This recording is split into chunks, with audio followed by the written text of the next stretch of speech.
नमस्कार दोस्तों, कैसे हैं आप सभी। उम्मीद करता हूं कि आप स्वस्थ होंगे, सुखी होंगे और प्रसन्न होंगे। श्रीमद् भागवत गीता में आपका स्वागत है। हम यहाँ पे श्री कृष्ण द्वारा कहे हुए उन बातों का, उन सूत्रों को, उन शब्दों को, उन वाक्यों को अगर हम अपने जीवन में धारण करते हैं, उसको समझते हैं और समझकर उसको सिर्फ सुनने तक ही नहीं बल्कि अपने कामों में, अपने स्वभाव में उसको लेके आते हैं, तो हमारा जीवन 360 डिग्री जो है घूम सकता है। हम परिवर्तित हो सकते हैं। और हमारा परिवर्तित ना होने का कारण यही होता है कि कहीं ना कहीं हम कोई ऐसे अवरोध से, ऐसे चीज़ों से रुके होते हैं। उन चीज़ों से हमें कहीं ना कहीं रुकावट पैदा होती है जो हमारे परिवर्तित होने में एक बाधा उत्पन्न करती हैं। तो वो बाधाएं कौन सी हैं, उन बाधाओं को कैसे काट सकते हैं और उसके लिए हम किस प्रकार से चीज़ें कर सकते हैं, ये हमारे बोध का विषय है। ये बोध कैसे आएगा? ये बोध आएगा आपके अध्ययन से, आपके चिंतन से, आपके मनन से। तो अक्सर बात आती है कि जो ध्यान करना होता है वो किस प्रकार ध्यान करना होता है, कि आंख बंद कर लेना है, उसके बाद जो है अपने सांसों पे ध्यान रखना है। ऐसे करेंगे तो आज के समय में लोग कह रहे हैं कि हमारे पास तो समय ही नहीं है इसको करने के लिए। भला हम जो अपना साधारण काम है रोजमर्रा का वही कर लें। आंख बंद करके कौन इतनी देर तक बैठेगा, किसके पास समय है। तो ये अगर आप करेंगे तो इससे जो है आपको लाभ तो अवश्य मिलेगा। लेकिन अगर आपको लगता है कि ध्यान आपके काम में इस प्रकार से अड़चन बन रही है, तो ध्यान तो वो प्रक्रिया है जहाँ पे आप जो भी कर रहे हैं बस आप उसी में संपूर्ण रहिए। जैसे होता क्या है कि व्यक्ति कहेगा कि ध्यान किस प्रकार करें। अगर आप ध्यान करते हुए खाना खा रहे हैं, मान लीजिए आप खाना खाने के लिए बैठे हैं, वो कुछ मिनट जो है आप खाना खाते हैं। लेकिन होता क्या है कि खाना आप जो है घर में बैठ के खा रहे हैं, लेकिन आपका जो मन है वो आपके जो है ऑफिस में लगा हुआ है। आपका जो मन है वो आपके स्कूल में लगा हुआ है, आपके कॉलेज में लगा हुआ है। तो शरीर तो आपका यहाँ पे है, परंतु जो आपका मन है वो वहां पे पहुंच चुका है। तो आप संपूर्ण नहीं है, अर्थात आप बेहोश अवस्था में आ गए, आपका होश नहीं है। तो जब आप भोजन करें तो आपका पूरा जो मन है, अर्थात मन मन जो है आपका पूरा खाने पे होना चाहिए। जब आप ऑफिस में हो, जब आप कॉलेज में हो, स्कूल में हो, का अपने कार्य वाले जगह पे हो, तो आपका मन संपूर्ण वहाँ पे होना चाहिए। तात्पर्य यह है कि आप कोई भी काम करिए तो उसमें आपका जो मन है वो पूरी तरीके से उसी में लगा हुआ हो। और आपको जान के हैरानी होगी कि हम थकते इसी वजह से हैं, क्योंकि जो हमारा मन और जो हमारा शरीर है वो कहीं मिलता नहीं है। हम बैठे होते हैं ऑफिस में, काम कर रहे होते हैं, लेकिन मन हमारा कुछ और करने के लिए कह रहा होता है, कहीं पे आप और होते हैं। तो ये कॉम्बिनेशन बैठता नहीं है। इस वजह से तनाव उत्पन्न होता है, टेंशन उत्पन्न होती है। और जब ये तनाव ज़्यादा भारी हो जाती है तब लोग जो है बेचैन होने लगते हैं, एंजाइटी होने लगती है, डिप्रेशन होने लगता है, बिल्कुल थके से रहते हैं। तो जब व्यक्ति का मन उसके शरीर के साथ नहीं होता तब ये सब अड़चनें आती हैं। आपको जैसे पता होगा कि जब आप हम कुछ खेलते हैं तो खेलते वक्त जो है आपका जो पूरा मन होता है उसी खेल में रहता है। इसीलिए आप देखिए कि आप कितना भी खेल लीजिए, उसके बाद आप जो है बिल्कुल फ्रेश, बिल्कुल ताजे नजर आते हैं।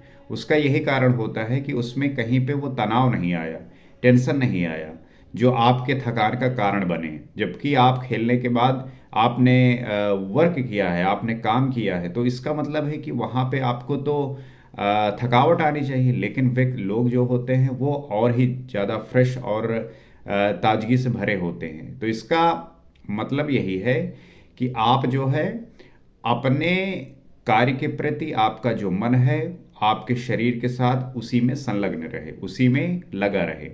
तो ये उपाय होता है कि आप इसे जो है इस प्रकार से समझ सकते हैं।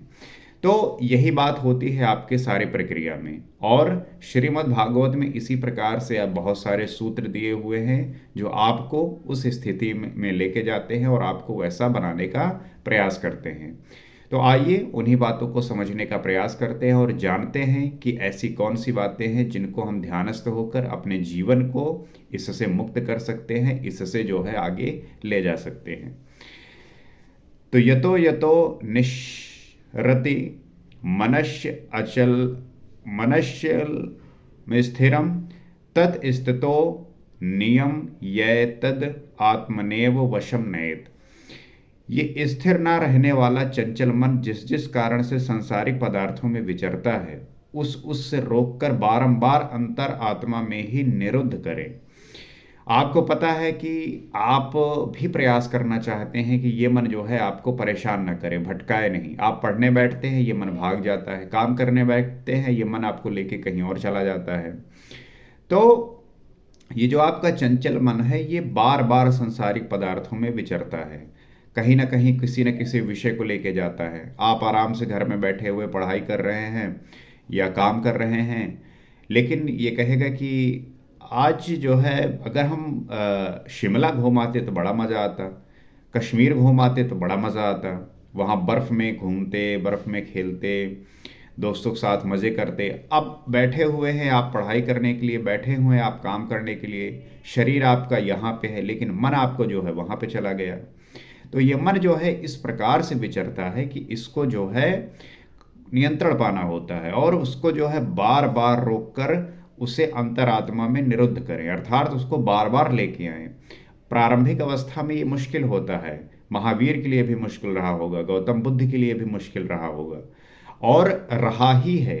वो निरंतर इस पर अभ्यास करते करते एक दिन जो है वो उस स्थिति को प्राप्त करते हैं जहाँ पे उनका मन उनके नियंत्रण में आ जाता है। तो आप भी इस प्रकार से प्रारंभ कर सकते हैं। आप एक सेकंड के लिए भी इसको कर सकते हैं, 1 मिनट भी होगा, 2 मिनट होगा। इस प्रकार से जिसने एक बार प्रयास कर लिया, जिसने 1 मिनट कर लिया, इसका मतलब है कि वो 24 घंटे भी उस स्थिति में आ सकता है। तो आरंभिक अवस्था में, प्रारंभिक समय में आपको ये दिक्कत होती है, आपको ये परेशानी हो सकती है, लेकिन अगर आप 1 मिनट भी अपने मन को साध लिए, उस पर नियंत्रण पा लिया, तो आप आधा रास्ता तय कर लिए। आप फिर जो है उस स्थिति पे भी पहुंच सकते हैं जहां पे आप हमेशा अपने मन पे वो नियंत्रण कर सके। तो वही बात कह रहे हैं कि ये मन भागेगा, इसको बार बार जो है लेके आइए और प्रभु के चिंतन में लगाइए। तो प्रायः लोग कहते हैं कि मन जहां भी जाता है जाने दो, प्रकृति में ही तो जाएगा और प्रकृति भी उस ब्रह्मा के अंतर्गत है। अक्सर ये बातें तो होती हैं, लोग ये बात कहते भी हैं कि मन जहां जा रहा है जाने दो। कहाँ जाएगा? ये सांसारिक विषय वस्तुओं में ही तो जाएगा, प्रकृति में ही तो जाएगा, और ये प्रकृति जो है उस ब्रह्मा के अंतर्गत ही है। तो प्रकृति में विचरण करना ब्रह्मा के बाहर नहीं है। आप प्रकृति में विचरण कर रहे हैं तो ब्रह्मा के बाहर कहाँ है? इसी में है। क्या दिक्कत है? जाने दो इसको जहाँ जाना है। किंतु श्री कृष्ण के अनुसार ये गलत है और वाकई में ही गलत है, क्योंकि गीता में इन मान्यताओं का किंचित भी स्थान नहीं है। श्री कृष्ण कहते हैं कि मन जहाँ जहाँ जाए, जिन माध्यमों से जाए, उन्हीं माध्यमों से रोककर परमात्मा में ही लगावें। ये जाएगा, हर जगह जाएगा, ये जाता ही है। इसको जो है बार बार खींच के लाना पड़ता है, रोकना पड़ता है और उसको जो है उस परमात्मा में जो है लगाना पड़ता है। और मन का निरोध संभव है। लोग अक्सर कहेंगे कि क्या हम मन पर नियंत्रण पा सकते हैं? तो बिल्कुल पा सकते हैं, अभ्यास से होगा। जब आप इस पर प्रैक्टिस करेंगे और निरंतर करेंगे तब आप इस पे जो है कंट्रोल पा सकते हैं, इसमें कोई दुविधा नहीं है। तो निरोध का परिणाम क्या होगा? चलिए मान लीजिए बहुत सारे व्यक्ति कहते हैं कि मन के हिसाब से मैं घूमता रहता हूँ, बड़ा मज़ा आता है, लेकिन बेचैन भी तो बहुत ज़्यादा करता है। आप घर पे बैठे हुए हैं, ऑफिस में बैठे हुए हैं, पढ़ाई कर रहे हैं, जॉब कर रहे हैं, काम कर रहे हैं, लेकिन आपका मन घूमने का हो गया कि शिमला घूम आए, कश्मीर घूम आए, और आप जा नहीं पा रहे हैं, बेचैन हो गए। तो मन ही ने तो आपको परेशान कर दिया। तो अगर उसका निरोध कर लेंगे तो परिणाम क्या होगा? तो कहते हैं प्रशांत मनशम हेयनम योगिनम सुखम उत्तमम उपैति शांत रजसम ब्रह्म भूतम कलमशम। जिसका मन पूर्ण रूपेण शांत है, जो पाप से रहित है, जिसका रजोगुण शांत हो गया, ऐसे ब्रह्मा से एक ही भूत योगी को सर्वोत्तम आनंद प्राप्त होता है, जिसमें उत्तम कुछ भी नहीं है। तो कहते यह है कि जिसका मन पूर्ण रूपेण से शांत हो गया, अर्थात जिस व्यक्ति ने अपने मन पर पूरा नियंत्रण पा लिया और वो जो पाप से रहित हो गया, अर्थात जो पाप विहोशी के हालत में होता है उससे रहित हो गया, अर्थात अब वो होश में जो है सारे कार्य करने लगा है, और जिसका रजोगुण शांत हो गया है।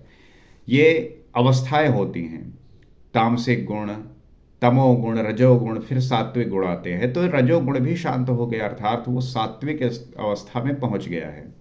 तो ऐसे ब्रह्मा से एकीभूत योगी को सर्वोत्तम आनंद प्राप्त होता है। तो जो ऐसे ब्रह्मा से एकीभूत योगी होते हैं उनको सर्वोत्तम आनंद प्राप्त होता है, अर्थात शाश्वत आनंद की प्राप्ति होती है, सनातन आनंद की प्राप्ति होती है, जिससे उत्तम कुछ भी नहीं है और उससे उत्तम फिर कुछ बचता नहीं, रहता नहीं।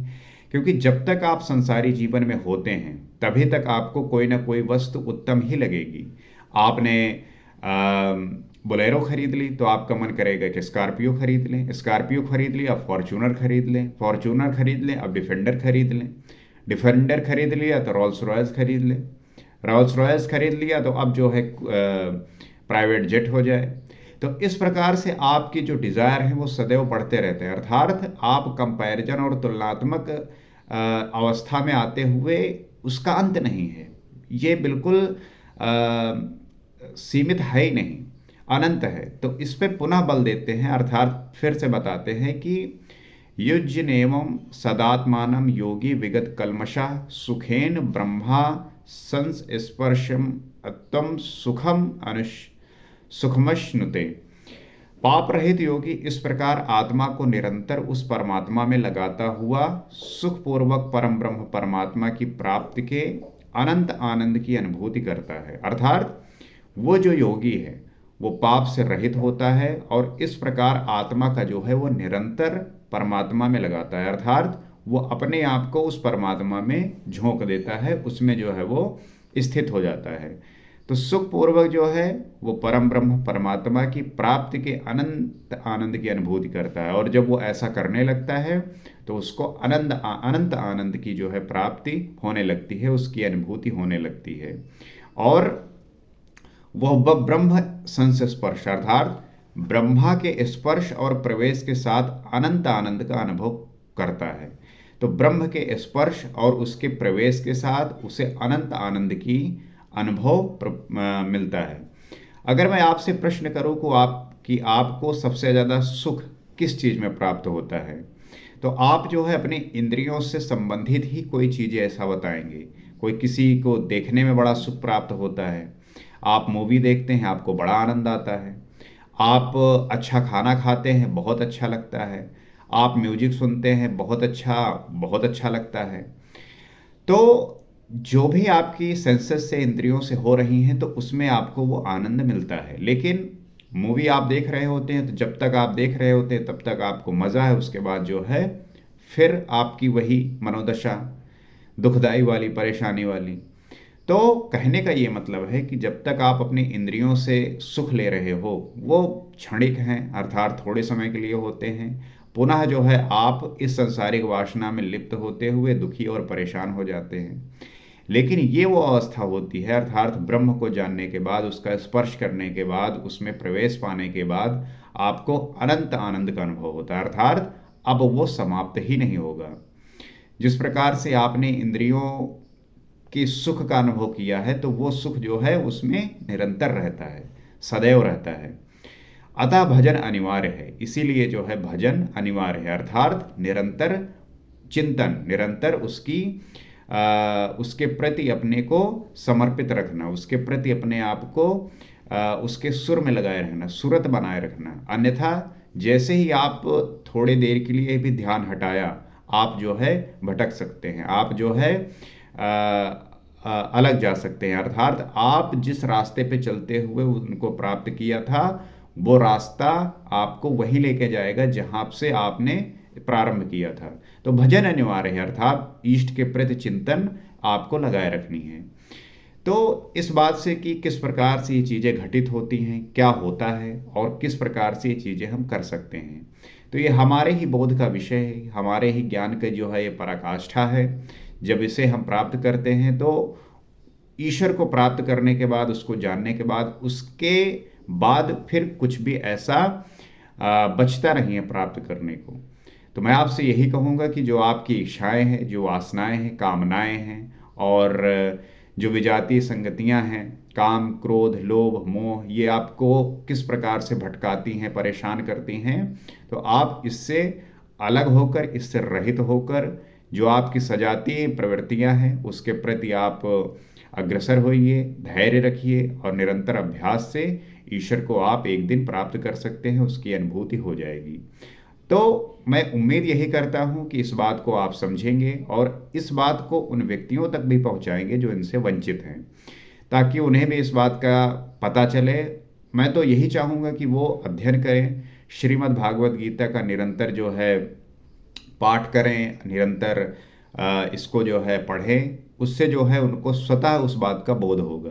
किसी कारणवश नहीं पढ़ पा रहे हैं, समय नहीं है या कुछ भी है, तो आप सोशल मीडिया के माध्यम से, आप इस वीडियो के माध्यम से उस बात को सीख सकते हैं, जान सकते हैं, समझ सकते हैं और अपने जीवन में उस बात को अप्लाई कर सकते हैं।